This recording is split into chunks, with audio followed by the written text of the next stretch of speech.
Assalamu alaikum. Şavat Halk Banki'nin hürmetli mücazları.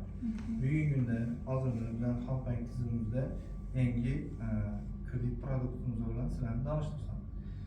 Bize de 2. Mart'ta yangi çıkan bu aldığından bu arada, lekin 2. Mart'ta bu yangilik özgertiriş getirdi. Bu kredit produktumuz namı Biznes'e kömek. Yani biznesini başlayan adamlara kömekleşip yardımında berladığım kreditim hesaplanır. Bunda faize hazır savollar tug'iladi. Kredit aluvchi qanday bo'lishi kerak? Rasmiy daromadga ega yoki o'z-o'zini band qilgan shaxslarga beriladi.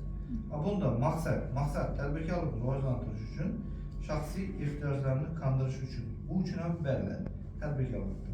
Kredit summasi o'z-o'zini band qilgan shaxslar uchun 30 million so'mgacha, rasmiy daromadga ega shaxslar uchun 50 million so'mgacha. Bunda savol tug'iladi. O'z-o'zini band qilganlar qanday bo'ladi? Rasmiy daromad qanday? Rasmiy daromad oylik ish haqisiga ega bo'ladigan bo'lsa 50 million so'mgacha oladi. Ishlamasdan turib o'z-o'zini band etib, soliq to'laganda bo'lsa 30 millioncha beriladi. Kredit muddati 3 yil, 36 oy. Imtiyozlar mavjud emas. Yillik foiz stavkasi 27%.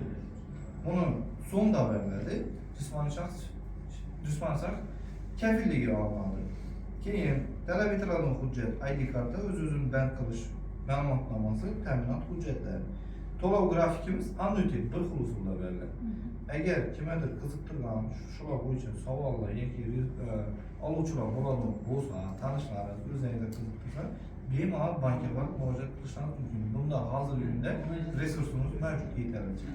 Hammaga katta rahmat.